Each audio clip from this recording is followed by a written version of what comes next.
세상에 떠도는 기묘한 괴담들. 첫 번째 이야기. 서울 강남에서 학교를 다닐 때 실제로 겪었던 실화괴담. 고등학교는 서울 강남의 S고등학교에서 다녔습니다.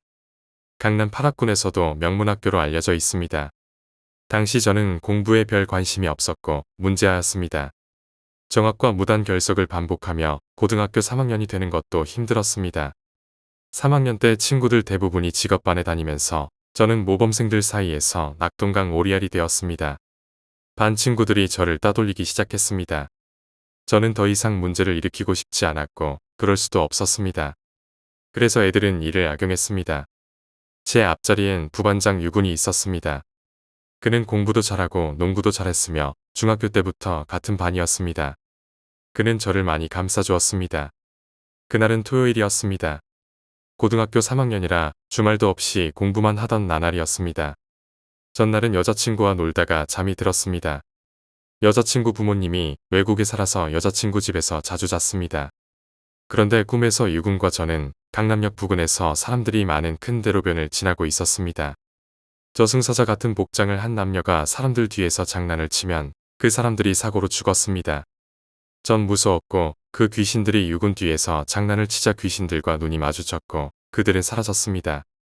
유군은 제게 빨리 가자고 재촉했고 저는 멍하니 서 있었습니다. 그때 한 남자가 저희를 보고 탄식했습니다.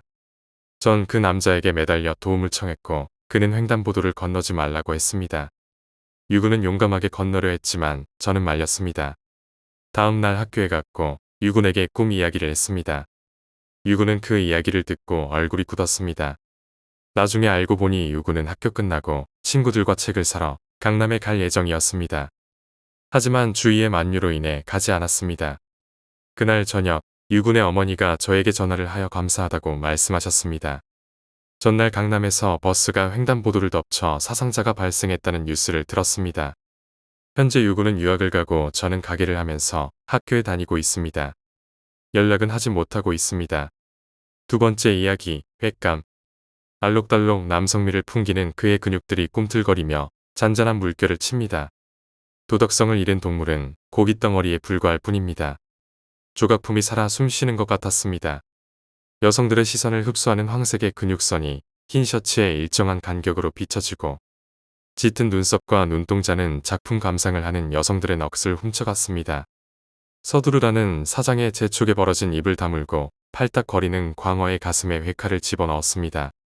그의 입속에서 녹을 광어가 내심 부러워 입안 가득히 고여있는 침을 소리 죽여 삼켰습니다. 무채 위에 뼈를 드러낸 광어를 올려놓고 회를 고정시키자 그 순간만을 기다렸다는 듯 접시를 낚아채 그에게 가져가는 형선이가 얄미웠습니다. 초장을 찍은 광어를 조심스럽게 입안으로 가져넣고 야무지게 회를 씹는 그의 모습이 초원의 야수처럼 맹렬했습니다. 식사를 마친 그는 담배를 입에 물었습니다. 숨을 죽이고 그를 훔쳐보았습니다. 눈길 한 번 달라는 간절한 마음이 그의 시선을 이끌었던지 주방을 향해 몸을 돌린 그가 나를 힐끔 보고는 미소를 던졌습니다. 어쩔 줄 몰라 하는 내 모습이 유쾌했던지 호탕하게 웃으며 쥐 죽은 듯이 숨어있는 나를 향해 걸어왔습니다. 회 정말 맛있게 먹었습니다. 회는 손이 차가운 사람이 떠야 그 맛이 일품이라던데 큰 실례가 아니라면 그 손 좀 만져볼 수 있을까요? 어찌된 영문인지 나의 손이 그의 손 위에 올라가 그의 온기를 감싸고 있었습니다. 갑작스럽게 일어난 일이었습니다. 서빙을 하던 형선이와 미진이, 가영이 언니는 한결같이 미간을 찌푸리며 입을 꼬아댔습니다. 일이 몇 시에 끝이 나며 밖에서 기다리겠다고.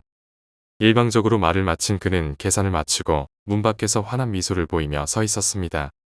일을 마치고 그의 차에 반강제로 몸을 실었습니다. 그의 호의가 부담스러웠으나 남자 한번 만나보지 못한 나에게 처음 오는 기회를 놓치고 싶지 않았습니다. 차에서 내려 그를 따라간 곳은 고풍스러운 앤틱 장식으로 인테리어된 유럽식 바였습니다. 술을 전혀 마시지 못하는 나는 그가 건네준 위스키 잔을 망설임 없이 단숨에 비웠습니다. 눈썹을 위로 올리며 놀라는 그가 미소를 지었습니다. 비워진 위스키 잔을 독한 위스키로 가득 채우며 나에게 다시 권하는 그의 속셈을 눈치챌 수 있었습니다. 하지만 굴러들어온 호박을 차버릴 수 없다는 생각에 잔을 말끔히 비웠습니다. 분위기에 취하고 위스키에 취하고 그 사람의 미소에 취해갔습니다. 머리가 터져버릴 것 같은 진통에 눈을 뜨자 원형의 침대 위에 알몸으로 그와 몸을 맞대고 있었습니다. 여기가 어디인지는 중요하지 않았습니다. 그가 깨어나지 않게 조심스럽게 침대 위를 빠져나와 바닥에 널브러진 옷들을 주섬주섬 주워 입었습니다. 뒤꿈치를 들며 손으로 구두를 짚고 천천히 문을 열어 밖으로 나왔습니다. 문 밖을 나오자 한숨이 콧구멍으로 거칠게 새어 나왔습니다. 직장으로 향하는 택시 안에서 어젯밤 그와 무슨 일을 벌였을까 생각에 얼굴이 뜨거워졌습니다. 지워져 번진 화장, 어제와 같은 옷을 입고 출근하는 나를 보며 식탁을 닦고 있던 형선이가 달려왔습니다. 어머기 집에 안 그런 척 하더니 너도 여우였네. 그 남자 잠자리도 잘해주디. 안색 보니까 우리랑은 먹지도 않던 술까지 드셨나 본데 여관에서 바로 나온 거니. 대답을 회피하고 주방으로 들어가 옷을 갈아입었습니다. 그때 휴대전화가 핸드백 속에서 시끄럽게 울렸습니다. 휴대전화의 액정 화면에서 낯선 번호가 깜빡이고 있었습니다. 뭡니까? 깨우시지 않고 속은 좀 어떠세요? 제가 어제 실례를 많이 한 건 아닌지 오늘도 일 끝날 시간에 맞춰서 기다릴게요. 그의 전화가 뒤집어진 속을 바로 세워주었고 나를 쳐다보며 쑥덕거리는 여종업원들의 눈치를 담담하게 받아들일 수 있도록 해주었습니다. 그날 밤 그의 이름이 박종일이고 헬스클럽을 운영한다는 것을 알 수 있었습니다. 종일 씨와 난독한 위스키에 정신을 잃고 여관에서 하루를 지새웠고 급속도로 가까워졌습니다. 그렇게 우리는 서로가 없어서는 안 될 존재로 변하고 있었습니다. 아니 나만 그랬던 것입니다. 같은 번호로 통화를 시도한 지 30번이 넘어 선 것 같습니다. 어제부터 전화를 받지 않은 종일 씨에게 무슨 일이 생긴 줄 알고 걱정을 했습니다.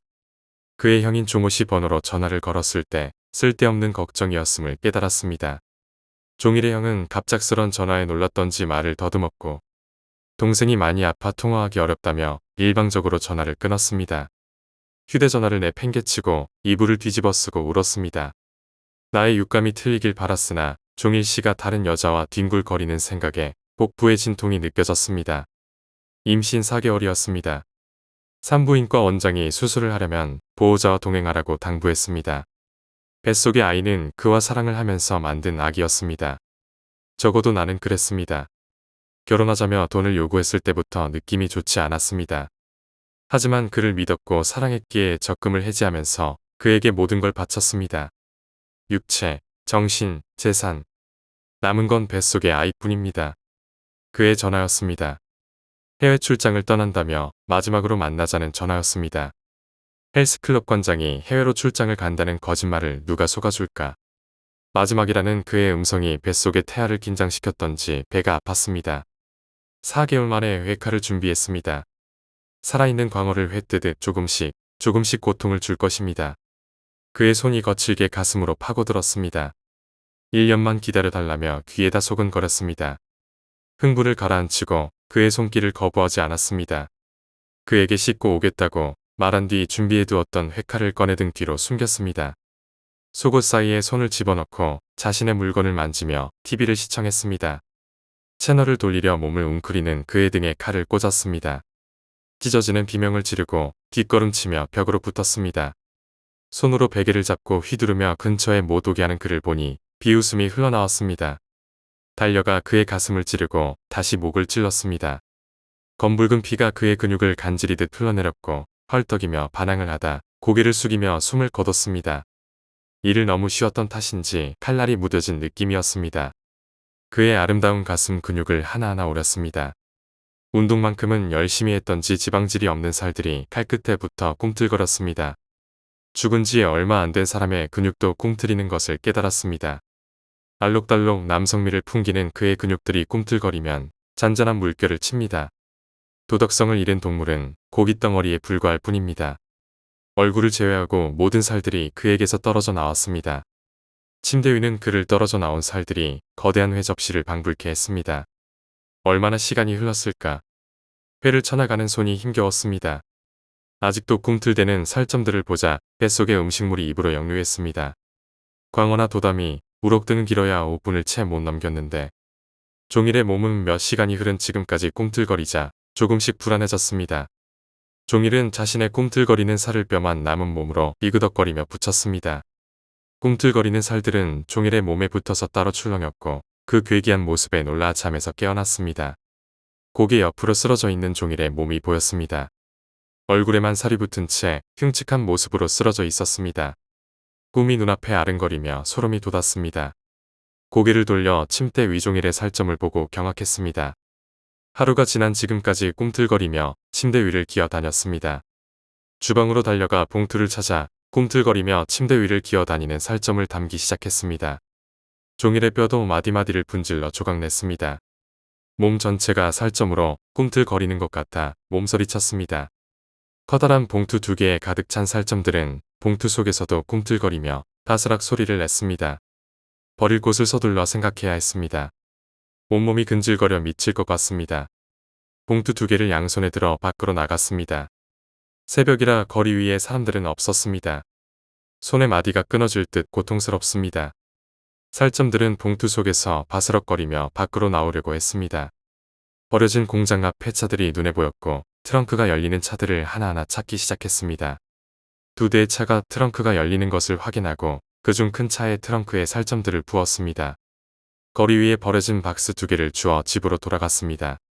종일의 얼굴은 바닥을 뒹굴 것 같았습니다. 아까와 같은 커다란 봉투 2개를 주방에서 가져와 조각난 뼈와 얼굴을 담았고 나머지 봉투에 종일의 옷과 피에 젖은 이불을 담았습니다. 몸 위를 살점들이 꿈틀거리는 것 같아 손으로 온몸을 더듬었습니다. 박스에 봉투를 하나씩 넣고 서둘러 폐차가 있는 곳으로 뛰었습니다. 아까와 같은 폐차의 트렁크를 열었습니다.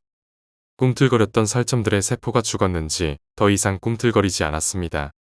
박스를 구겨넣고 힘겹게 트렁크에 문을 닫고 집으로 돌아왔습니다.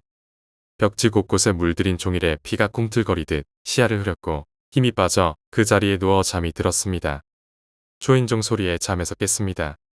종일의 형 종호가 문 밖에 서 있었습니다. 누구세요? 종일형 종호입니다. 종일이가 전화를 안 받네요. 여기 갔다 온다고 했는데 자는가 보죠. 깨워주실래요? 종일씨 집에 갔어요. 피곤하니 돌아가세요. 종일이 핸드폰 추적하니까 이 근처로 나오던데 안에 없나요? 피 묻은 종일의 바지에 휴대전화가 있었습니다. 휴대전화를 꺼놨어야 했는데 서둘러 잊어버린 것입니다. 암튼 없어요. 다른 데 갔나 보죠. 외국 간다는 사람이 외국에 갔을 텐데요. 외국이라뇨? 종일이가 그러던가요? 오늘 혜진씨 생일 아닌가요? 종일이가 혜진씨 생일 축하 파티 해준다며 며칠 동안 준비했는데 깜짝 놀라게 해주려고 장난했나 보네요. 종일이 오면 전화 좀 부탁할게요. 오늘 호텔을 예약해놔서 빨리 가봐야 해요. 이따 호텔에서 봐요 혜진씨. 뒤통수를 얻어맞은 기분이었습니다. 서둘러 피에 얼룩진 달력을 보았습니다. 11월 9일 생일이었습니다. 1년을 기다려달라는 종일씨의 말은 내년에 결혼하자는 말이었던가. 돈은 왜 빌려간 걸까? 어디서부터 꼬이기 시작한 걸까? 종일씨가 전화를 안 받았어. 몸이 참을 수 없이 간지러웠습니다. 몸 위를 종일씨가 더듬듯 간지러웠습니다. 며칠이 지났을까? 종호씨는 오늘도 찾아와 문을 두드린다. 내일에는 형사를 데리고 오겠다며 화를 낸다. 몸을 너무 많이 긁었나 보다 피가 멈추질 않습니다. 종일씨를 찾아와야 해 종일씨를. 피를 흘리며 힘겹게 일어났습니다. 뱃속의 아기가 죽었는지 배가 너무 아팠습니다. 아가 아빠 보러 가야지. 자지 말고 일어나. 폐차에서 역겨운 냄새가 풍겼습니다. 트렁크를 열자 종일씨의 살점들이 꿈틀거렸습니다. 다시 붙이면 살 수 있을지도 모른다는 생각에 뼈마디에 조각을 맞추고 꿈틀거리는 살점들을 정신없이 붙였습니다. 흐릿한 시야로 꿈틀거리는 것이 무엇인지를 알 수 있었습니다. 종일씨 몸에 덕지덕지 발라져 꿈틀거리는 살점들은 구덕이었습니다. 이대로 종일씨를 보낼 수 없다는 생각에 트렁크 안으로 들어가 문을 닫았습니다. 종일씨의 머리를 들어 뱃속의 아기를 보여주자 종일씨가 횟집 밖에서 나를 기다리며 보였던 미소를 짓는 것 같습니다. 구더기들이 꿈틀거리며 뱃속을 파고드는지 온몸이 간지럽습니다. 구더기들이 구멍난 배를 들락날락 거립니다. 너무 간지럽습니다. 세 번째 이야기, 귀소 본능. 어머니와 아내는 고부 갈등을 겪고 있는 다른 집들과 크게 다르지 않았습니다. 아내는 어머니의 잔소리를, 어머니는 아내의 버릇없는 행동을 고저질하면서 서로의 갈등을 해소하려 했습니다.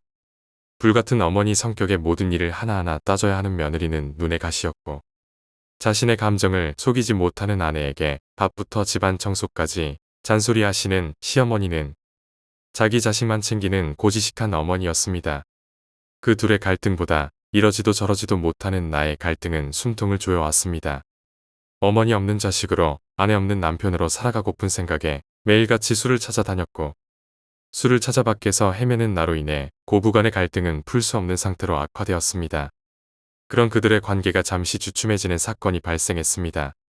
남편을 일찍 잃고 독한 마음으로 자식을 키우려고 잔병 한 번 앓지 않던 어머니에게 노인성 치매가 찾아온 것입니다. 영감 어디 갔다 이제 왔수. 당신 없는 40년이 얼마나 길었던지. 허공을 보고 혼자 말을 하셨고 아버지 영정 사진을 품에 안으며 눈물을 흘리셨고 손에 잡히는 물건을 집어 던지시며 언성을 높이셨습니다. 처음에는 간단한 스트레스로 인한 신경성 장애로 여겨 심각성을 느끼지 못했지만 날이 지날수록 괴기해지고 무서워지는 어머니의 변화의 마지막 방법을 선택했습니다. 어머니의 두 팔을 헝겊으로 묶고 다리를 묶은 후 이부자리에 누워 계시도록 했습니다. 몸을 격렬하게 흔드는 어머니의 모습이 애처롭고 가슴 아팠지만 아내와 어머니를 위해 어쩔 수 없는 선택이었습니다. 기지개를 펴고 침대에서 일어나 주방으로 갔습니다. 쟁반에 어머니가 즐겨 드시던 반찬과 물, 밥을 올려놓고 어머니 방으로 들어간 난 쟁반을 놓치고 경악했습니다. 어머니는 벌겋게 충혈된 눈과 거친 숨을 내뱉는 코와 입으로 피를 흘리셨고 목은 옷걸이에 걸려 위태롭게 매달려 있었습니다.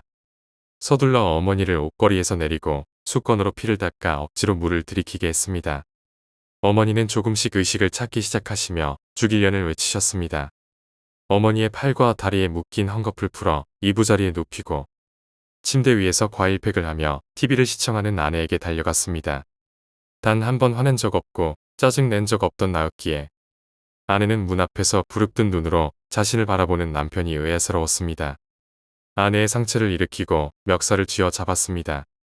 숨이 막혔는지 아내는 컥컥거리며 손을 뿌리치려 했고 난 아내의 뺨을 정신없이 갈겼습니다. 아내의 얼굴에 눈, 코, 입이 뚫린 채 붙어있는 과일팩이 붉게 물들었고 아내는 소리 지르며 눈물을 흘렸습니다. 당신이 어머니 저렇게 만들었지. 아무리 그래도 그렇지 어머니를 저렇게. 이 나쁜 년. 손을 놓자 아내는 입안에 고여있던 침과 뒤섞인 검붉은 피를 바닥에 뱉으며 무서운 듯 노려보고 피가 흐르는 코를 벌렁이며 나의 뺨을 갈겼습니다. 당신 어머니 방에서 뭘 보고 왔는지 모르겠지만 어떻게 이럴 수 있죠? 어머니 치매 걸리시고 이제 좀 편히 살아보나 했더니 아내의 말이 끝나기 무섭게 벽에 걸린 원형의 플라스틱 시계를 보았습니다. 시계는 7시 24분을 지나가고 있었습니다. TV에서 7시 뉴스의 광고를 보며 눈을 감았습니다. 20분 정도를 졸았던 것입니다. 피에 젖은 과일팩을 벗으며 흐느끼는 아내에게 미안했고 죄스러웠습니다. 아내는 옷장에서 검은색의 커다란 여행 가방을 꺼내어 옷들을 주섬주섬 담았습니다. 무릎을 꿇어 아내의 치마자락을 잡았습니다. 여보, 정말 미안해. 아니, 차라리 날 죽여.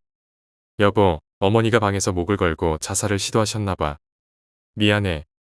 자식 하나 못 낳는 여자는 여자도 아닌가요? 아니면 어머니가 치매에 걸리신 게 나 때문인가요? 아무리 화가 나고 힘들어도 착한 당신만 보고 지금까지 숨죽이며 살아왔는데 아내는 옷을 가방에 집어넣는 걸 포기하고 침대 위로 몸을 던져 서럽게 흐느꼈습니다. 머릿속이 복잡했고 잠시 졸았던 20분의 시간이 원망스러웠습니다. 어머니가 두 팔과 두 다리가 묶인 채 옷걸이에 자신의 목을 거르려 했던 건지 내가 잠시 잠이 든 사이에 아내가 어머니 방으로 들어가 일을 꾸민 것인지 알 수 없었습니다. 어렵게 아내를 진정시키고 미안하다는 말을 수없이 반복했습니다. 아내는 고된 하루를 보내 몸이 지쳤는지 잠에 들었습니다. 아내의 얼굴이 검게 말라버린 피로 얼룩졌습니다. 얼마나 아팠을까. 생각에 눈물이 흘렀고 자신을 용서해준 아내가 고마웠습니다. 그때 어머니의 방에서 중얼거림이 들렸습니다. 아내의 몸 위로 이불을 조심스럽게 덮어주고 방을 나와 어머니 방으로 몸을 옮겼습니다. 어머니는 죽일년을 외치며 손으로 바닥을 치고 계셨습니다. 물에 적신 수건을 가져와 어머니의 얼굴을 씻기고 밖으로 나왔습니다. 주방으로 들어가 냉장고를 열었습니다. 일주일 넘게 마시지 않은 술과 김치를 꺼냈습니다. 몸속 깊이 박혀있는 한숨이 절로 나왔고 순탄치 않은 인생을 원망했습니다. 오래간만에 목을 타고 흘러들어간 술은 빈속을 자극시켰습니다. 어머니 방문 틈으로 형광등 빛이 흘렀습니다. 술로 인한 어지러움에 문이 손잡이를 잡고 몸을 의지한 채 방 안을 쳐다보았습니다. 개처럼 엎드려 방바닥을 핥으며 정신없이 기어다니는 어머니의 모습에 소름이 끼쳤습니다. 그 모습은 주인 잃고 집 앞을 서성이는 검은 개와 흡사했습니다. 어머니는 노인성 치매를 앓기 전 아내와 다투면 집 밖을 나와 검은 개와 노시곤 했습니다. 검은 개의 눈은 고름이 흘렀고 눈꺼풀은 항상 감겨져 있었습니다. 병든 개니 가까이 가지도 말고 조심하라고 어머니에게 당부했지만 어머니는 내 말을 무시하고 검은 개를 무척 아끼셨습니다. 지금 어머니가 내가 보는 앞에서 방을 핥으며 검은 개의 흉내를 내신다. 눈으로는 피와 고름을 흘리고 턱을 움직이며 으르릉 댔습니다. 어머니를 진정시키려 다가가자 이가 하나 남지 않은 이 몸으로 더욱 거칠게 으르릉 댔습니다. 놀란 난 뒤로 물러서 어머니를 지켜보았습니다. 어머니의 눈에서 흐르는 고름이 검은 개에 의해 옮겨진 병이라고 추측을 했습니다. 괴기한 어머니의 모습에 어찌할지를 몰라 풀어놓았던 헝겊을 집었습니다. 조심스럽게 한 걸음 엎드려 있는 어머니의 등 뒤로 다가가 어머니의 다리를 붙잡고 재빠르게 헝겊으로 묶었습니다. 어머니의 발작에 힘이 붙였지만 손도 묶어야 했기에 서둘렀습니다. 이가 없는 잇몸으로 목을 물은 어머니는 고개를 거칠게 흔들었습니다. 그 모습은 개가 작은 동물을 잡기 위해 목을 물고 흔드는 것과 비슷했습니다. 어머니를 힘껏 발로 찼고 물린 목을 감싸 쥐었습니다. 묶인 다리를 풀기 위해 입으로 헝겊을 물어뜯는 어머니가 사람으로 보이지 않았습니다. 두려움이 엄습하자 몸이 부들부들 떨렸습니다. 더 이상 시간을 허비했다가 무슨 일이 벌어질지도 모른다는 불안감에 남은 헝겊을 어머니의 목 아래로 묶었습니다. 어머니는 혀를 내밀며 괴로워했고 눈알을 뒤집었습니다. 더 이상 어머니의 목을 조르다가 어머니가 죽을 것 같아 헝겊을 풀고 그 자리에 주저앉았습니다. 어머니도 입에 거품을 물고 실신을 했습니다. 아내의 손길에 조심스럽게 눈꺼풀을 들어 올렸습니다. 여기서 잔 거예요? 어머니는 왜 저렇게 주무시죠? 목이 쓰라렸습니다. 고개를 돌려 어머니를 보았습니다. 어제의 일이 꿈이길 바랐으나 엎드린 채 실신한 어머니를 보자 현실임을 알 수 있었습니다. 어머니를 들어 이부자리에 눕히고 쓰라린 목을 감싸쥐고 밖으로 나갔습니다. 아내가 무슨 일이냐며 꼬치꼬치 물었으나 단순한 치매 증상을 보였다고 질문을 회피했습니다. 어머니는 그 후로도 정신을 오락가락하시며 긴장감을 놓지 못하게 했습니다. 아내는 어머니를 병원에 입원시키지 않으면 당장 이혼하겠다며 으름장을 놓았고 지쳐버린 난 그렇게 하자며 고개를 흔들었습니다. 평소에 알고 지내는 김 사장에게 전화를 걸어 값이 저렴한 요양원을 부탁했습니다. 며칠 후 김 사장 전화를 받고 어머니의 입원 날짜를 일주일 뒤로 정했습니다. 손과 발이 묶인 어머니가 나를 찾았습니다. 손과 발이 묶인 상태에서도 어머니는 아들만큼은 용서를 하고 계셨습니다. 어릴 적 어머니의 모습이 머릿속을 빠르게 지나갔습니다. 일찍 남편을 잃고 어렵게 자식을 길러가며 평소 성격이 너무나 꼼꼼하며 실수를 저지르는 것을 두려워하시고 남의 남자를 멀리 하시던 어머니. 결혼할 여자라고 소개시키자 얼굴이 너무 반반하고 눈매가 날카롭다며 반대하시던 어머니. 자신의 배를 골마가며 아들 먹이겠다고 평소 좋아하시던 떡을 아랫목에 숨겨 놓으시던 어머니. 목을 놓아 울고 싶었습니다. 어머니의 손과 발을 풀어주고 싶었습니다. 하지만 아랫입술을 깨물고 방을 나와야 했습니다. 화장실로 들어가 욕조에 물을 틀어놓고 소리질러 울었습니다. 이틀이 지나면 어머니는 병원에 입원하신다. 어제도 어머니는 치매 증세를 보이며 심하게 발작해 놀란 아내가 어머니 밥을 먹이다 밥상을 엎고 밖을 나왔습니다. 아내는 하루빨리 어머니를 보내자며 보챘습니다. 나에게 이틀은 어머니를 생각한 짧은 시간이고 아내를 생각한 긴 시간이었습니다. 집에 있으면 숨통이 터져나갈 느낌의 술을 마시러 집 밖을 나갔습니다. 현관문을 닫고 포장마차로 향하던 중 검은 개를 보았습니다. 여전히 눈에서는 고름이 흘렀고 비틀거리며 위태롭게 골목을 거닐고 있었습니다. 내가 옆을 지나가자 어머니 냄새를 맡았는지 코를 킁킁거리며 내게 다가왔습니다. 난등을 쓰다듬어주고 포장마차로 향했습니다. 얼마나 술을 마셨고 어떻게 집으로 왔는지는 생각이 나질 않았습니다. 시끄러운 소리에 지끈거리는 머리를 부여잡고 침대 위에서 몸을 일으켰습니다. 아내는 어머니와 다투는지 언성을 높이고 어머니도 제정신을 차렸는지 헝겊을 풀어달라며 아내에게 소리 질렀습니다. 가서 말릴까 생각도 했지만 내일이면 집을 나서 어머니에게 미안해 TV를 켜고 방문을 닫았습니다. 비명소리가 들려 어머니 방으로 달려갔습니다. 어머니는 바닥에 쓰러져 머리에서 피를 흘렸고 몸을 부들부들 떨며 소리를 질렀습니다.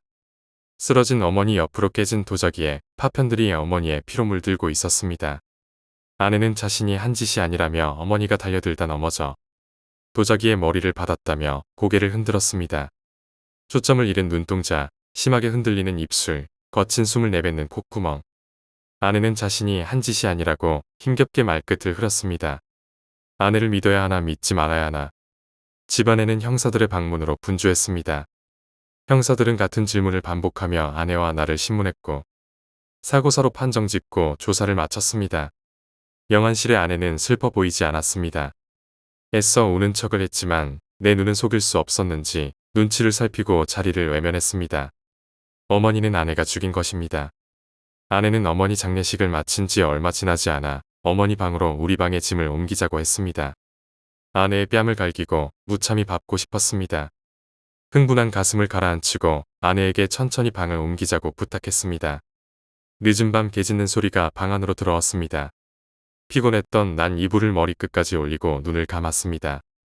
하지만 현관을 두드리는 시끄러운 소리와 개 짖는 소리가 침대 위에서 몸을 끄집어냈습니다. 현관을 열어 누가 시끄럽게 문을 두드리는지 찾았습니다. 검은 개였습니다. 검은 개는 자신의 몸을 튕기며 문을 두드렸고 내가 문을 열자 비틀거리며 마당으로 들어왔습니다. 얼마를 못 먹었던지에 앙상하게 뼈마디를 보였고 보이지 않는 눈으로 힘겹게 비틀거리며 서럽게 짖었습니다. 마치 어머니의 죽음을 알아채듯 아내 모르게 방 안으로 개를 끌고 들어왔습니다. 아내는 어머니 방에서 TV를 보며 깔깔거렸고 그 웃음이 듣기 싫었던 난 아내가 있는 방의 문을 신경질적으로 닫았습니다. 냉장고에서 개가 먹을 만한 음식을 집어들고 방 안으로 들어왔습니다. 검은 개의 주둥이에 소시지를 물렸지만 이내 뱉어버렸습니다. 갈증을 느끼는 것 같아 물을 떠주었지만 물도 거부한 채 아무것도 먹지 않았습니다. 검은 개는 눈에서 고름과 눈물을 흘리고 있었습니다. 아내는 아침부터 미친 듯이 소리를 질렀고 아내의 비명 속에 죽은 어머니의 목소리가 섞여 귓가를 울렸습니다. 잘못 들렸나? 그때 아내의 비명과 어머니의 목소리가 다시 귓가를 울렸습니다. 아니라며 아니길 바라며 가슴을 쓰다듬고 아내의 방으로 들어선 난 머리끝이 쭈뼛해짐과 힘을 주체 못하고 주저앉았습니다. 아내는 바닥에 쓰러져 머리에서 피를 뿜어내고 있었습니다. 쓰러진 아내의 옆으로 마지막으로 남은 도자기가 깨져 아내의 피를 흡수하고 있었습니다. 어머니가 죽은 날과 같은 자세로 아내는 쓰러졌고 도자기 파편도 어머니가 죽은 날과 같은 곳에서 아내의 피를 흡수하고 있었습니다. 어머니의 이부자리 위에 주저앉아 꽁지를 흔들며 검은 개가 앉아 있었습니다. 아내를 일으켜 세우려 하자 검은 개는 으르릉거리며 송곳니를 내밀었고 고름으로 번져 노르스름했던 눈가는 말끔했고 눈꺼풀을 들어올리며 회색빛 눈알을 굴렸습니다. 애야 한을 풀었다. 어미가 한을 풀었다. 이 나쁜 년이 나를 죽이려 했어 나를. 검은 개가 짖자 죽은 어머니의 목소리가 들려왔습니다. 검은 개는 헝겊을 물어뜯으며 아내와 나의 방으로 뛰어갔고 벽에 걸린 원형의 플라스틱 시계를 물고 돌아와 내 앞에서 시계를 뱉었습니다. 시계는 7시 20분을 넘어서고 있었습니다. 손목시계의 6시 50분보다 30분 빠르게 아내의 죽음도 사고사로 조사를 마친 형사들이 집을 나서고 있었습니다. 괴기한 경험이 머릿속에서 사라지질 않는다. 정신과 치료를 받기 위해 집을 나서다 골목 끝 모퉁이에 쓰러져 있는 검은 개를 발견했습니다. 검은 개는 숨을 헐떡이며 꽁지를 흔들었고 입으로는 헝겊을 문 채 회색빛 눈을 감았습니다. 숨이 멎는 개를 가슴으로 끌어안고 한을 푸신 어머니를 생각하며 눈물을 흘렸습니다. 어머니가 물어 움직이기 힘들 정도로 부풀었던 목에 부기가 빠지고 있었습니다. 네 번째 이야기, 나홀로 집에. 제가 혼자 있었던 날입니다. 아마 가족들은 8시에 나갔고 12시까지 안 들어왔던 것으로 압니다. 그때 제가 머리가 심하게 아팠습니다. 유난히 그날만 그렇습니다.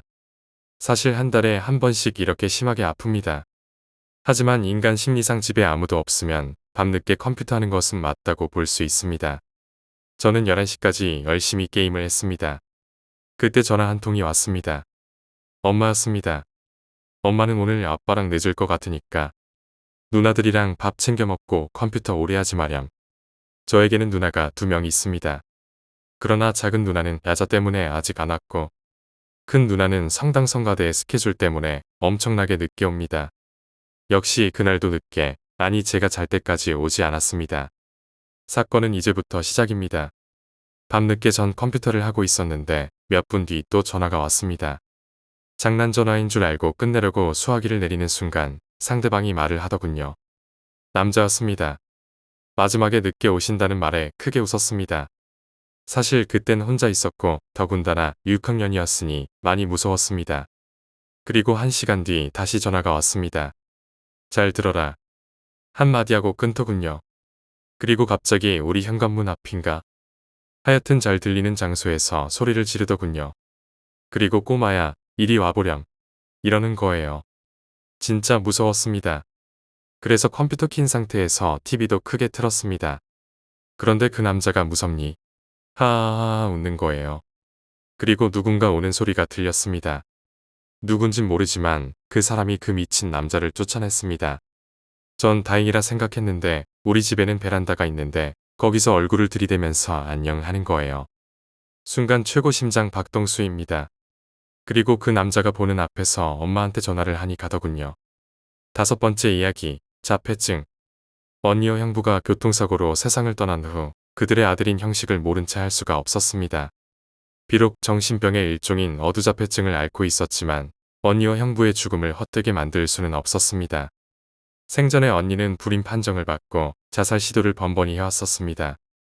형부와의 갈등보다 자신이 그토록 좋아하는 애를 가질 수 없다는 비관으로 하루하루를 죽기 위해 사는 듯 힘겹게 지내왔었습니다.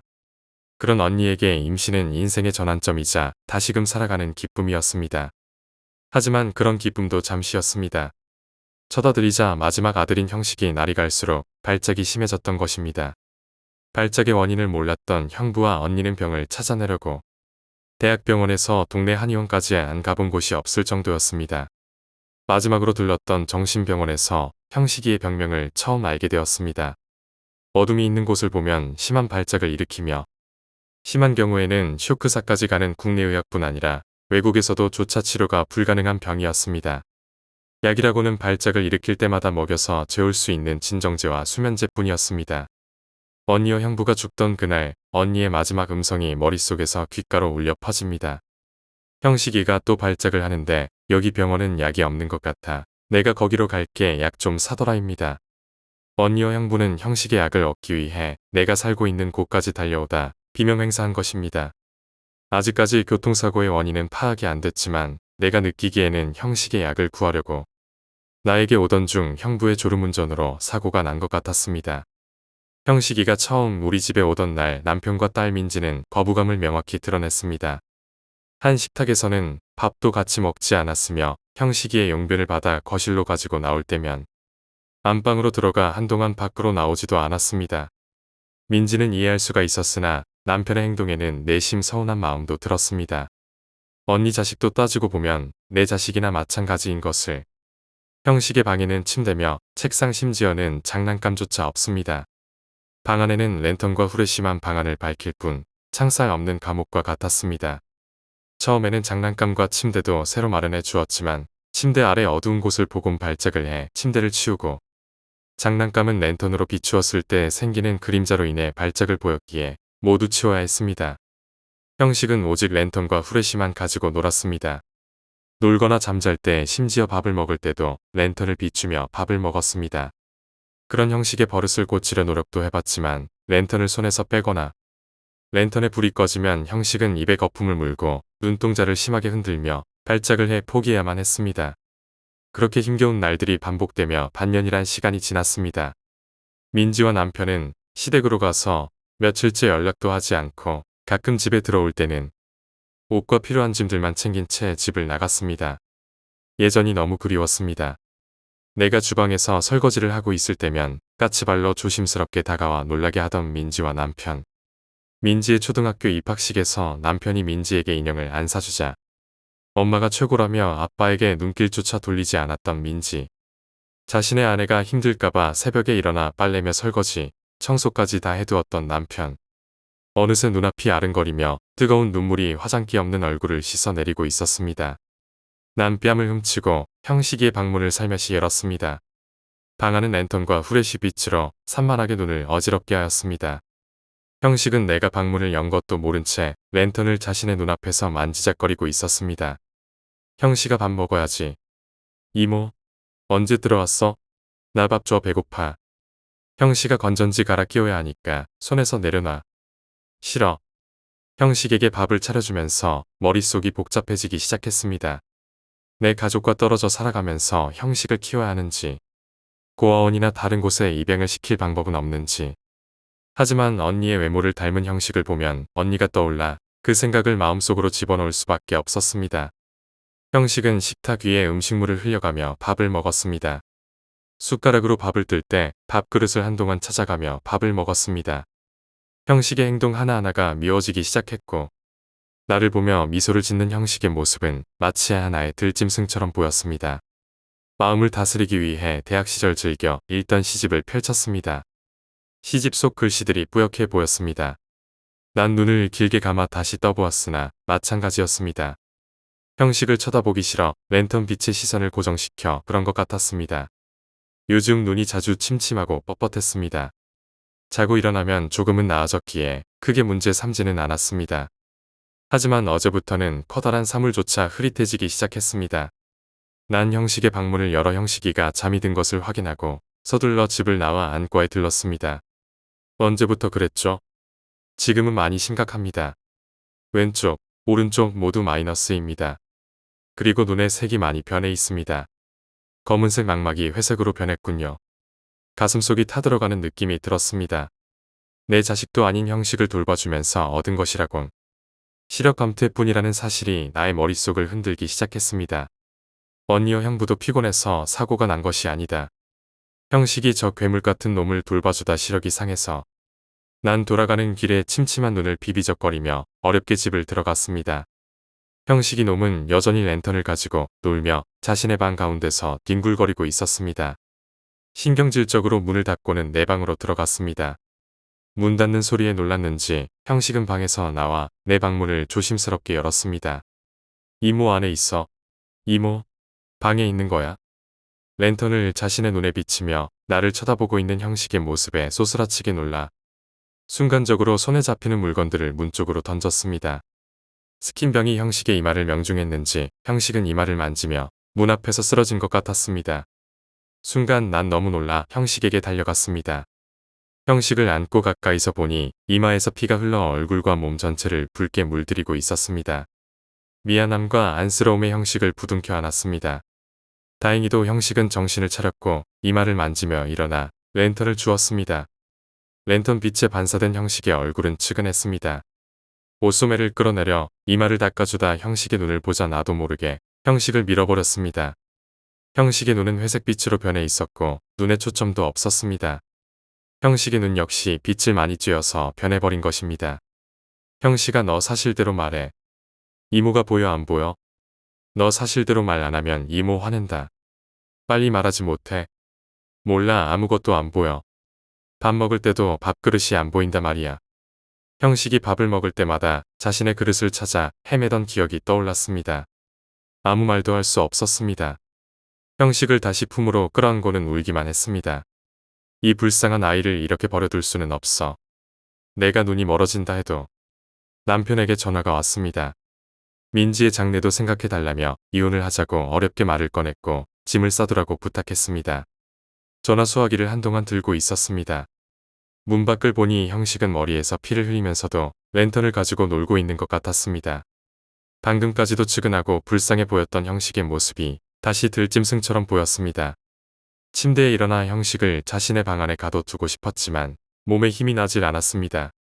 난 겨우 침대에서 일어나 형식을 자신의 방으로 들어가 쉬게 했습니다. 바닥에 떨어진 피들은 이미 굳어버렸는지 걸레로 잘 닦이질 않았습니다. 눈앞의 모든 것들이 뿌옇게만 보여 갑갑해졌습니다. 침대에 다시 눕자 형식의 목소리가 들려왔습니다. 이모, 나 밥 줘, 배고파입니다. 일어나지 않았습니다. 형식이의 칭얼거림 속에서 잠에 들었습니다. 얼마가 지났을까 눈이 부셔 잠에서 깨어났습니다. 형식은 내 침대 위로 올라와 랜턴 한 개로는 자신의 눈을, 또 다른 한 개로는 나의 눈을 비추고 있었습니다. 형식을 밀치고 소리를 질렀습니다. 형식은 내 모습이 재미있던지 다시 엔터를 비추었습니다. 난 주방으로 기어 나갔습니다. 흐릿해진 눈 때문에 일어설 수가 없었습니다. 손의 감각을 더듬어 칼을 찾았고 형식이가 있는 방으로 다시 기어 들어갔습니다. 하지만 형식은 어디로 갔는지 찾을 수가 없었습니다.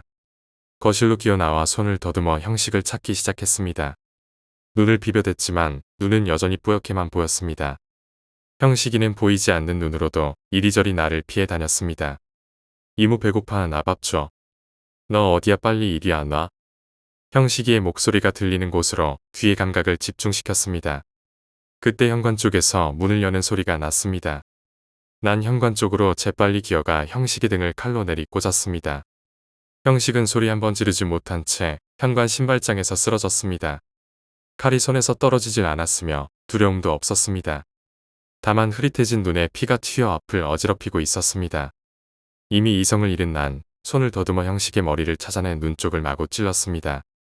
수없는 반복 끝에 칼끝이 무거워지는 것을 느꼈습니다. 이성을 찾았을 때 이미 형식의 목은 난도질 끝에 목이 잘려 칼끝에 박혀 있었습니다. 난 다시 힘겹게 몸을 끌어 방을 찾아 들어갔습니다. 침대 위로 올라가 남편과 민지를 떠올리며 죽기 위해 칼을 목 위에 올려놓았습니다. 눈물이 흘렀습니다. 죽은 언니와 형부, 그리고 불쌍하게 죽은 형식까지 떠올리며 칼을 쥔 손에 힘을 가했습니다. 그때 휴대폰에서 신성우의 서시가 방안을 울렸습니다. 남편의 전화였습니다. 남편은 저 노래를 부르며 나를 항상 즐겁게 해주었습니다. 하지만 이미 내 목은 칼로 인해 반쯤 잘려나가 피를 토해내고 있었습니다. 마지막으로 남편의 목소리를 듣고 싶어 손을 휘저어 핸드폰을 잡았습니다. 나야 지금 민지 집에 왔지. 민지 옷만 싸서 내려보내. 남편의 목소리와 함께 불빛이 눈앞을 아른거렸습니다. 이모 밥 안 줘? 6번째 이야기, 무당집 근처 괴담. 우리 아파트 뒤는 바로 산입니다. 승악산이라고 할 수 있겠습니다. 풍경은 볼만하지만 코스가 쉽지 않습니다. 힘듭니다. 본론으로 들어가겠습니다. 제가 중학교 2학년 때 겪은 일입니다. 11월이었나 겨울이었습니다. 올집게를 데리고 산책을 갔습니다. 오늘은 오랜만에 산 쪽으로 갔습니다. 물론 올라가지는 않았습니다. 산길을 타고 가다 보면 야외 헬스장 하나가 있고 그 뒤에는 불조심이라는 대문짝만한 간판이 있습니다. 좀 더 쭉 가다 보면 무당집이 있습니다. 상당히 꺼림칙합니다. 산 주위에 무당집이라니. 그땐 제가 체격이 좀 펑퍼짐했으니 운동도 할 겸 무당집 근처까지 걸렀습니다. 오전 12시경에 본 무당집은 마치 아주 조그만 절 같았습니다. 호기심으로 무당집 앞까지 가봤습니다. 왠지 그 친숙한 느낌입니다. 저희 집은 불교를 믿습니다. 앞까지 실실 가서 두리번 쳐다봤습니다. 그런데 개가 허공을 보고 있더니 으르렁거렸습니다. 그러더니 막 짖었습니다. 개를 키우시는 분들도 알겠지만 산책하다 보면 짖는 경우는 아주 드뭅니다. 더구나 우리 집 개는 아직도 성인이 안 된 어린 개거든요. 그때 갑자기 소름이 쫙 돋았습니다. 제가 가자고 잡아당겨도 허공을 보면서 계속 짖습니다. 그때 정말 개를 버리고 도망가고 싶었습니다. 마음을 진정시키고 돌아오던 중 왠지 저기 야외 헬스장에서 쉬기로 했습니다. 야외 헬스장쯤에는 사람들이 좀 있습니다. 근데 헬스장 안에는 사람이 없었습니다. 잠시 쉬어볼까 라는 식으로 올라가서 개를 묶고 헬스기구 가지고 장난을 치다가 추워서 개를 데리고 집에 갔습니다. 그때 전 MP를 내려놓은 것을 까먹었습니다. 밤 11시가 돼서야 알았습니다. 고민하다가 결국은 어머니께 그 사실을 말했고 형과 저, 어머니는 고민하다가 밤 12시경에 산을 올라갔습니다. 저는 겁이 참 많습니다. 물론 밤 12시경에 산에 간다는 것도 아주 무서웠습니다. 옷을 입고 나갈 채비를 하였습니다. 아침에 가면 어르신이나 운동하시는 분들이 가져가서 말입니다. 저는 그때 정말 무서웠습니다. 그때는 무당집밖에 생각이 안 났습니다. 무당집까지 걸어가던 중 제가 그곳을 들어간 생각이 났습니다. 그때 무슨 생각을 했는지 헬스장 간 것은 생각이 안 났습니다. 그래서 제가 어머니에게 무당집 앞까지 간 것 같습니다라고 하니 어머니는 아무런 멈춤도 없이 당당히 걸어가셨습니다. 우리 어머니는 겁이 없으신 분입니다. 이윽고 무당집 앞까지 왔습니다. 지금 생각해도 생생히 떠오릅니다. 무당집 앞에 개는 짖고 종은 땡땡거리고 나무에 묶인 이상한 천들은 바람에 휘날렸습니다. 어머니는 아무런 그것도 없이 들어가셨고 형과 저도 들어갔습니다. 정말 무서웠습니다. 그때부턴 생각이 잘 안 납니다. 그때 생각나는 것은 그냥 아무것도 없었고 무당집을 나와 다시 집에 간 것만 생각이 납니다. 상세한 부분은 어머니께 들었습니다. 그 무당집에 들어가서 조심스레 가던 도중 제가 그 자리 멈춰서는 허공을 쳐다보고 있었습니다. 어머니가 저에게 말을 걸어도 대답은 하지 않았습니다. 계속 허공만 바라보고 있었다고 하셨습니다. 그때 제 얼굴이 정말 무언가에 홀린 듯한 사람 같았습니다. 넋이 나간 사람처럼. 무당집을 빠져나왔을까요? 어머니는 저에게 도대체 어디냐라고 말하니 저는 계속 무당집이라고 반복했습니다. 저는 그런 말을 한 생각이 없는데 결국은 그 무당집 주위를 빙빙 돌다가 집으로 돌아가던 도중 그 헬스장이 탁 하고 생각이 났습니다. MP는 찾았습니다. 그 뒤로 집에 가서 욕을 실컷 들어먹고 잠을 잤습니다. 근데 왜 이렇게 잠이 안 오는지요? 저는 잠이 많은 놈인데 정말 잠이 안 왔습니다. 방금 전까지만 해도 아주 수없이 걸었고 또 피곤할 텐데 저는 그때 새벽 4시경에 잠을 청했고 아침에 일어났습니다. 그런데 중요한 건 우리 어머니군요. 그날 밤 어머니가 꿈을 꾸셨습니다. 그 야외 헬스장 가는 쪽에서 우리 집에 가는 쪽으로 오고 있는데 어떤 조그마한 애뜬 어린 여자애가 어머니를 거리를 두고 쫄쫄쫄 따라오고 있었습니다. 어머니는 그 애에게 가라고 욕도 하고 돌도 던지고 그랬습니다. 어머니가 가다가 탁 멈춰서면 그 애도 탁 멈춰서고 다시 움직이면 그 애도 다시 움직입니다. 어머니는 내가 집에 들어가면 그 애도 집에 따라 들어오겠다고 생각하셔서 그 애에게 물었습니다. 너 왜 나를 계속 따라오는 거냐? 그러자 그 애가 나랑 공놀이 해줘라고 했습니다. 그래서 그 애를 돌려보내려고 공놀이를 했습니다. 주고받고. 근데 계속합니다. 어머니가 짜증이 났습니다. 왠지 계속 할 것 같은 기분이 들었습니다. 그래서 저기 길이 벗어난 난간 쪽으로 공은 아주 힘차게 멀리 던지셨습니다. 그 애는 좋다고 집으로 갔겠죠. 그 틈새를 타 집까지 미친 듯이 달렸다고 합니다. 그때 정말 우리 집이 멀었다고 합니다. 뛰고 또 뛰셨습니다. 정말 힘이 들게 뛰셨습니다. 기윽고 어머니는 우리 집에 도착하셨고 꿈에서 깨셨습니다. 그런 기이한 일이 일어난 뒤로 어머니는 꿈자리가 너무 이상해서 일요일날 절에 가셔서 많이 아시는 스님 한 분에게 물어보셨습니다. 지금도 살아계시고 제가 봐도 왠지 신비스러운 분입니다. 그 사연을 말하고 그 스님분이 그의 얼굴에 화상 자국이 있네. 치마도 입었고 조금 통통하네. 이러셨습니다. 그러자 어머니는 정말 신기했습니다. 어떻게 아시는지. 물론 그 스님께는 그런 애 생긴 것을 말씀 안 드렸고요. 좀 바쁜 터라 아주 중요한 부분만 말씀드렸다던데 제가 그 애를 데려왔다고 하시더군요. 만약 어머니께서 그 애를 집까지 데리고 오셨다면 저에게 그 애가 아니 귀신이 붙었다라. 우리 어머니가 정말 잘하셨습니다. 그것을 듣고 저는 정말 신기하고도 무서웠습니다.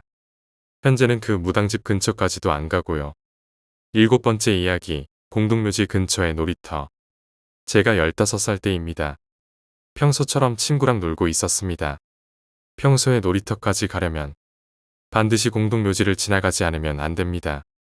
그날도 평소처럼 묘지 앞을 지나가는데 녹색의 둥근 불꽃 같은 것이 보였습니다. 불쾌했기 때문에 서둘러서 그곳을 지나가려고 생각해서 전속력으로 지나가려고 생각했지만 몸이 무거워서 앞으로 가지 못했습니다.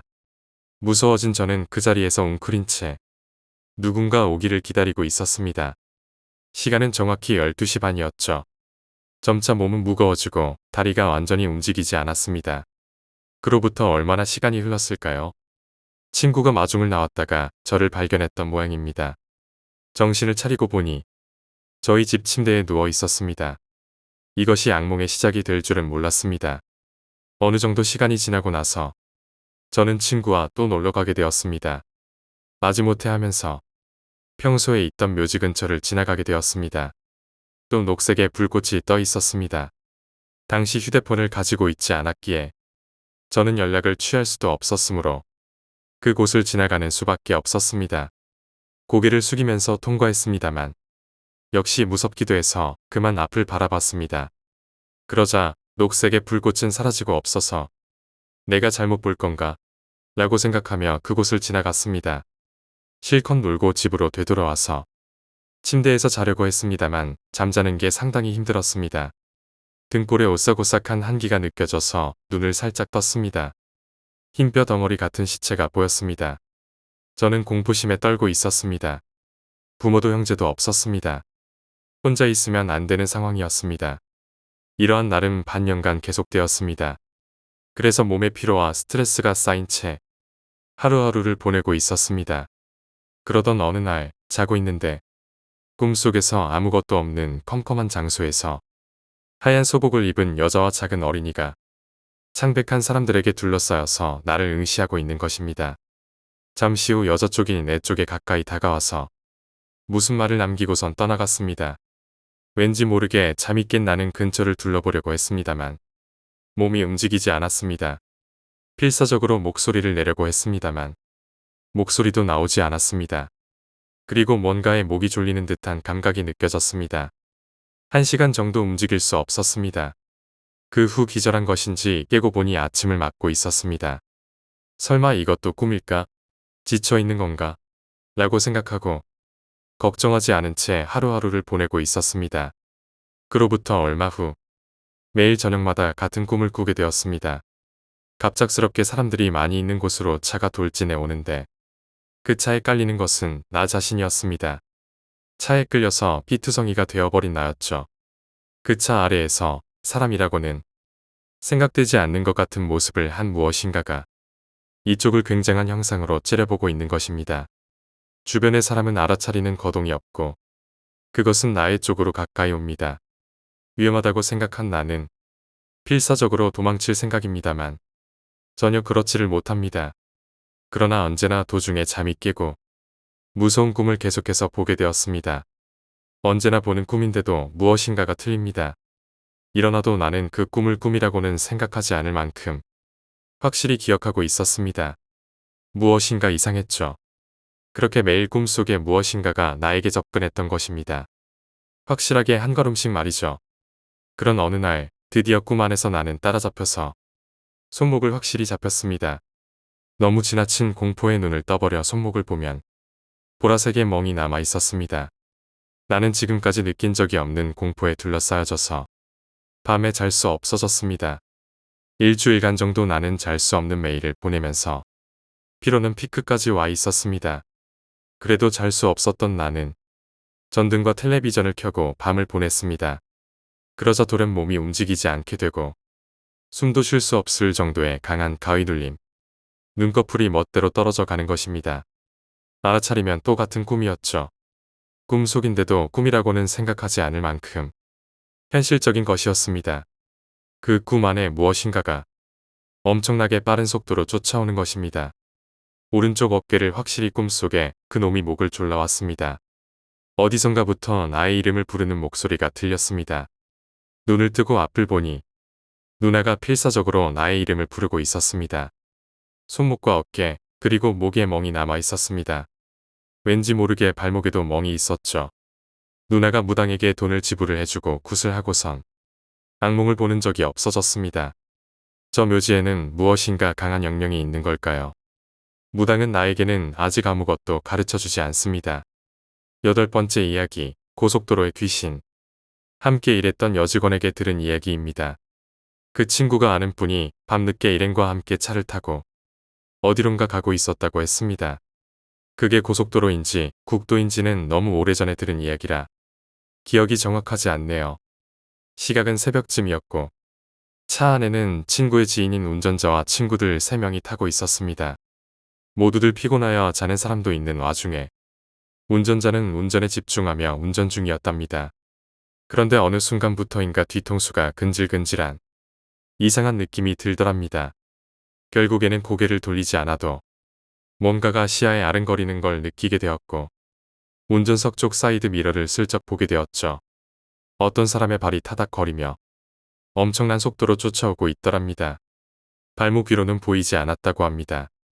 소름이 쫙 끼치는데 운전 중이라 비명을 지를 수도 없었고 동승한 사람들도 모두 조용히 골아떨어져 있어서 내가 너무 피곤해서 헛것을 봤나 보다 하고 그저 속도를 올린 채 계속 운전을 계속했다고 합니다. 그런데 갑자기 아득한 느낌과 함께 정신을 차려보니 언제 교통사고가 났던 건지 차가 반파가 되어 있었다고 합니다. 다행인건 사고가 크게 났는데 운전자와 동승한 사람들 모두 크게 다치지 않았다고 하네요. 9번째 이야기, 친구 어머니의 예지몽. 친구 어머님이 예지몽 쪽에 능하셨던 모양입니다. 그 당시 친구 아버님은 차를 가지고 이곳저곳 다니시는 일을 하셨답니다. 그러던 하루는 친구 어머님이 꿈을 꾸셨는데 꿈속에서 남편이 방에 누워 자고 있더랍니다. 그런데 남편의 발밑에 어마어마하게 큰 지네가 꿈틀거리더랍니다. 보기만 해도 징그러운 정도로 컸다네요. 무서워서 보고만 있는데 그 지네가 남편의 발을 타고 올라가서 다리를 지나 점점 몸 위로 올라가더랍니다. 꿈속이지만 저걸 쳐내야 하는데 그냥 두면 안 되는데 라고 생각을 하였지만 무서워서 쳐내지는 못했답니다. 그 와중에 목 근처까지 올라갔는데 머리를 타고 넘으면 죽는다는 말이 생각나셨다고 하네요. 결국엔 용기를 내서 쳐냈죠. 지네가 바닥에 떨어지고는 꿈에서 깼다고 합니다. 그날 아침 어머님이 꿈 이야기는 하지 않고 제 친구에게 몸 조심하라고 말을 하였답니다. 친구 아버지는 운전을 하니까 괜한 얘기가 될까 봐서 얘기를 안 했답니다.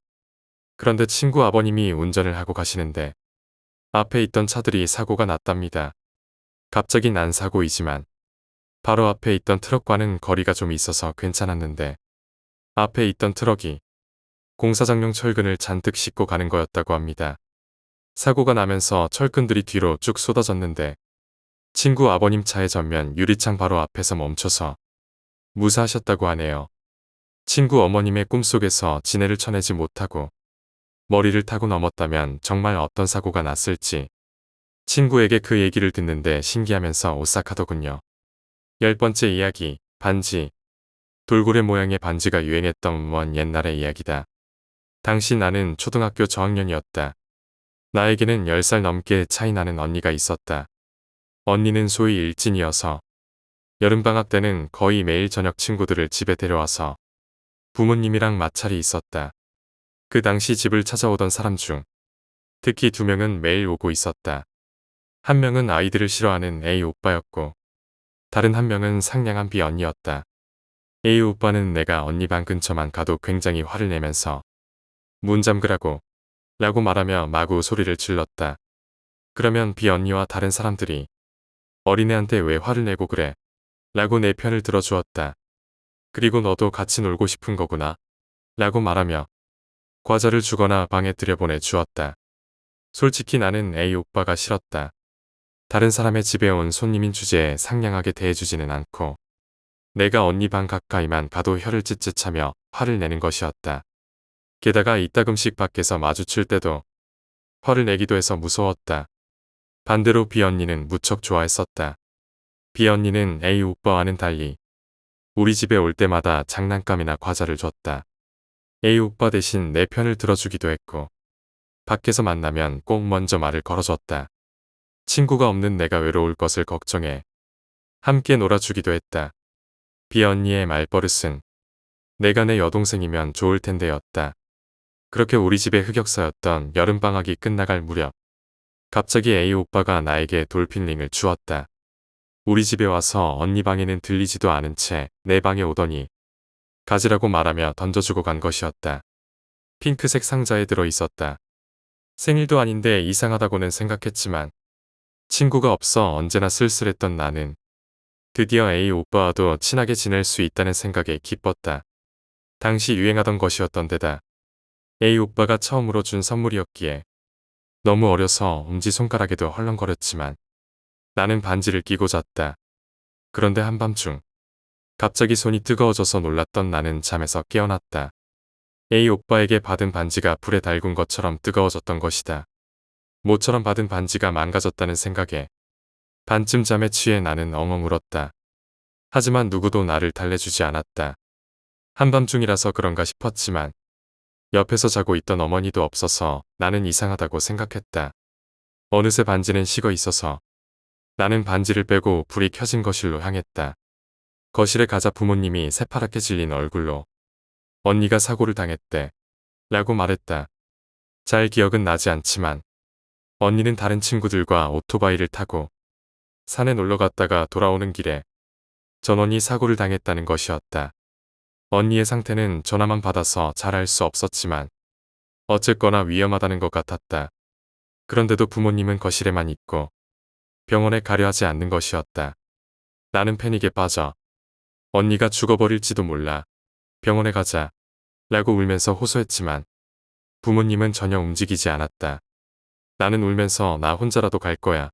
라고 외치고 파자마 차림으로 현관에 달려나갔다. 그러자 아버지가 온 몸을 던져 나를 막아서는 것이었다. 나는 문으로 가는 것을 기어코 막으려고 하는 아버지가 무서워서 또 울었다. 어머니는 방으로 돌아가자.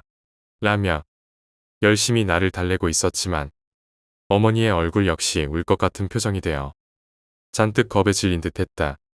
그런 부모님의 비정상적인 모습을 보자 어렸던 나도 뭔가 이상해 라고 냉정하게 생각하게 되었다. 자세히 보면 부모님은 외출복을 제대로 입고 있었다. 왜 그런 것일까 생각한 순간 초인종이 울리고 비 언니의 목소리가 들려왔다. 데리러 왔어. 언니한테 가자. 나는 부모님에게 말했지만 부모님은 얼굴이 새파랗게 질렸다. 어머니는 온 힘을 다해 나를 껴안았고 아버지는 무엇인가를 중얼중얼 말하기 시작했다.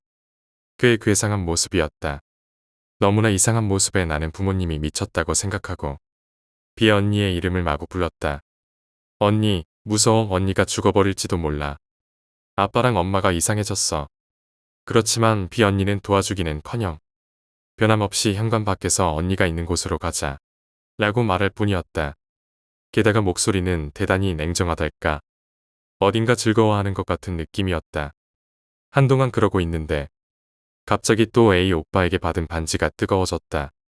나는 손에서 반지를 빼려 했지만 손만 가위에 눌린 것처럼 움직이지를 않았다. 곧이어 목이 아파오고 소리가 잘 나오지 않기 시작하더니 끝내는 목소리가 아예 나오지 않게 되었다. 어머니는 입을 뻐끔거리는데 소리는 나지 않는 나를 보며 떨고 있었다. 나는 소리가 나오지 않게 되자 패닉에 빠져 더욱 날뛰었다. 그 사이에도 비 언니는 즐거운 듯이 나를 불렀다. 그러던 와중 난데없이 목소리가 마음대로 마구 나오기 시작했다. 너 따위는 내 언니가 아니야. 내 언니는 따로 있어. 나는 알고 있어. 나에게 친구가 없어진 건 내가 친구들을 괴롭혔기 때문이야. 내가 가져왔던 것들은 모두 훔쳐온 것들이잖아. 너는 나의 언니가 아니야. 2번 다시 이곳에 오지 마. 우리 가족은 모두 여기에 있으니깐. 나를 거기로 데려가려 하지 말라고. 말을 하는 와중에도 나는 내가 무슨 말을 하는 것인지 알 수가 없었다. 비 언니가 내 친구들을 괴롭혔다는 것도 언제나 주던 과자가 훔친 것이었다는 것도 처음 아는 일이었다. 이미 정신을 잃을 만큼 어지러운 상태에서 더욱 패닉에 빠진 나는 정신을 잃고 말았다. 깨어났을 때는 벌써 아침이었다. 옆에는 울고 있는 어머니와 무척 지친 얼굴의 아버지가 있었다. 아버지는 병원에서 연락이 왔단다. 언니는 다리가 부러지기만 했대. 점심이 되면 같이 병문안하러 가자꾸나 라고 말하셨다. 그리고 그때는 이해할 수 없었지만 A군한테 감사해 하렴. 그 반지는 평생 소중히 간직해야 해.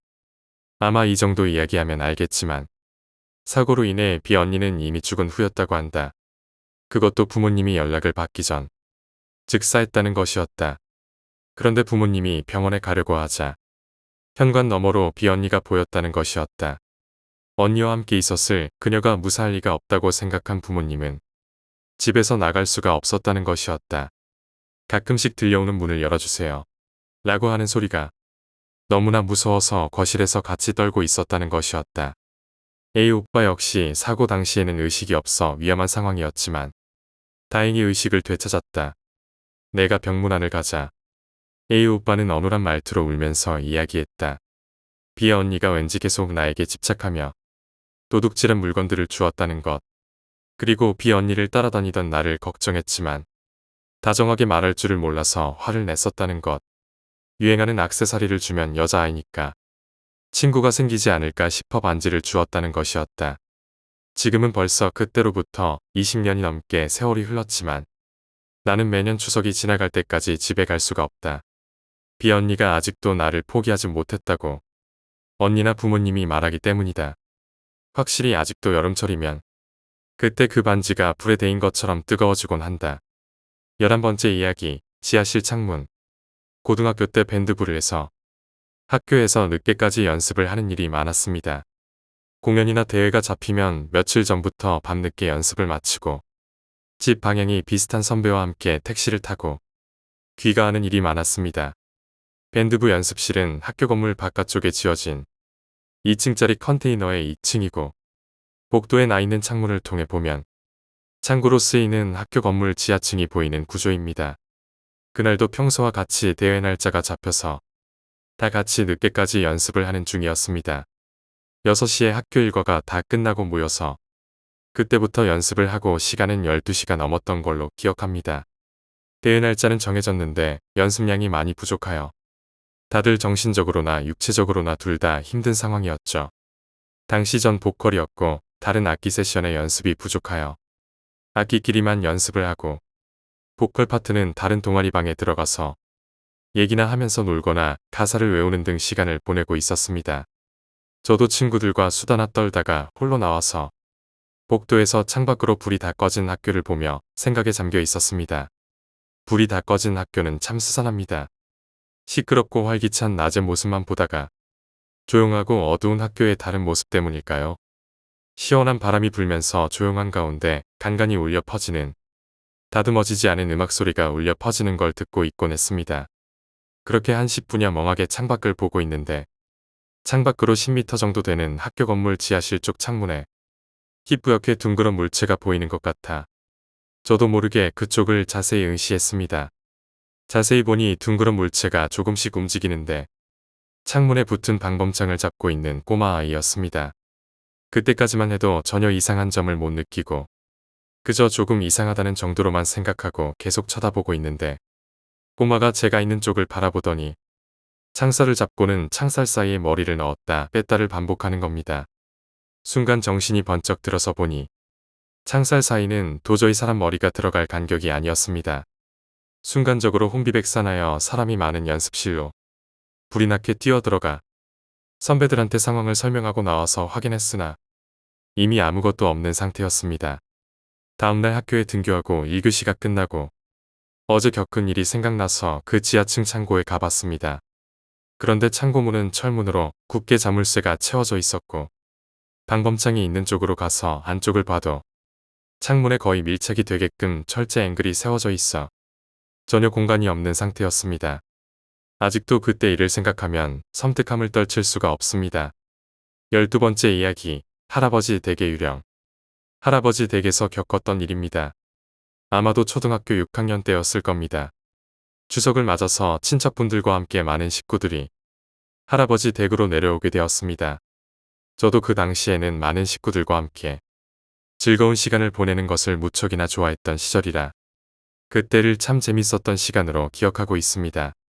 문제는 추석 당일이 되는 새벽에 저 혼자 신기한 경험을 했다는 것이지요. 저희 할아버지 댁의 집은 참 오래됐습니다. 할아버지 말씀으로는 이 집이 한국전쟁 당시 지어져서 현재까지 이렇게 살고 있다고 말씀해 주셨는데 겉으로 보기엔 초가집이지만 전체적인 크기는 꽤 큰 편입니다. 자가용 세대 정도가 주차될 수 있는 정도의 마당과 집의 오른쪽 편으로는 비닐하우스가 있는 옆마당, 외부에 설치되어 있는 아궁이, 그리고 여름에 시원히 쉴 수 있는 수도가도 있습니다. 집 곳곳엔 소나 닭 같은 가축들도 있고요. 집 내부도 꽤 넓은 편인데 특이하게도 거실이 가운데 있는 구조가 아닌 가장 오른쪽으로 치우쳐 있는 구조라는 것입니다. 중앙을 차지하고 있는 공간은 현재 할아버지와 할머니께서 주무시는 안방입니다. 그리고 안방의 왼쪽으로 바로 제 방이 있고 주방의 앞쪽에는 동생의 방이 있습니다.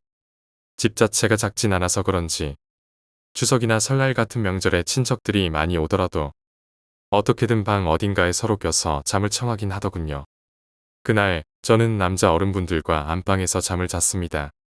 제 발 아래로는 주방이 바로 이어져 있었는데 끝나가는 여름이어서 날씨가 여전히 더웠던 터라 집안의 모든 문이란 문은 활짝 열려 있었고 주방으로 통하는 문도 물론 열려 있었습니다. 그때 주방에서는 주로 여자분들이 주무셨죠. 어찌됐든 집안의 문들만 열려 있던 것이 아니라 안방에서 마당으로 나가는 창호집 문도 두 문 쪽이 대청마루 쪽으로 모두 열려 있도록 고정되어 있었습니다. 물론 모기나 파리 같은 해충들이 들어오지 못하도록 모기장이 완벽하게 쳐져 있었습니다. 그때 자면서 저는 여름 날씨답지 않은 한기를 느껴서 순간적으로 잠에서 깨어났습니다. 반쯤 떠진 눈으로 대충 주변을 둘러보니 어르신들이 모두 주무시고 계셨고 전 제 머리 바로 위쪽에 걸려있던 시계를 보기 위해 몸을 돌렸습니다. 희미하게 보이는 시계 바늘을 찬찬히 바라보고 있자니 우연치 않게 딱 새벽 4시 정각을 가리키고 있었습니다. 시계를 보고선 기분 나쁘게 4시가 뭐야? 4시가? 라고 중얼거리며 다시 몸을 돌려 바르게 누우려는데 그때였습니다. 여름엔 해가 일찍 뜨는 편이라 새벽 4시쯤 되면 어둠이 깊지 않아서 모기장 밖에 쳐져 있지 않은 문턱 건너편의 마당이 그럭저럭 잘 보였는데 대청마루의 기둥 옆에 기대고 있는 사람의 뒷모습이 보이는 것이었습니다. 그것도 옛날 사극에서나 나올 법한 선비들의 옷가지를 걸친 남자 말입니다. 선비들이 쓰고 다니는 검은 갓과 도포를 걸치고 있었습니다. 정말 순간적으로 얼마나 기겁을 했는지 모릅니다. 지금도 그때 그 뒷모습이 선명하게 기억이 나는데 주변의 친척분들이 모두 주무시고 계셨던 터라 혼자가 아니라는 생각이 들자 두려움이 조금 사라졌습니다. 그리곤 도대체 저 사람은 어디서 왔을까? 언제 왔을까? 하는 묘연한 궁금증들이 머릿속을 채워갔습니다. 그래서 순간적으로 누구세요? 라는 말을 내뱉었는데 입은 움직이면서도 목소리가 나오지 않는 것입니다. 그 점이 더 당황스러웠습니다. 마치 불가사의한 힘이 제 입을 막아버린 것처럼 목소리가 나오지 않는 것이었습니다. 그러면서 혹시 내가 목소리를 내버리면 저 사람이 뒤를 돌아 나를 쳐다볼 것만 같은 공포가 서서히 떠오르기 시작했습니다. 그래서 아주 조심스럽게 자리에 바르게 누워 숨소리조차 제대로 못 내고 있는 상황에서 설마 내가 헛것을 본 것은 아니겠지 하고 혹시나 하는 마음에 마당을 슬쩍 다시 쳐다보니 아직도 그 형체가 있었습니다. 다시 두 눈으로 확인을 해버리고 나니 도저히 그 안방에 누워있지를 못할 것 같았습니다. 그래서 저는 안방에서 탈출할 것을 결심하고 도둑이 슬금슬금 도망을 치듯 문이 열려있던 주방으로 아주 천천히 기어서 빠져나갔습니다.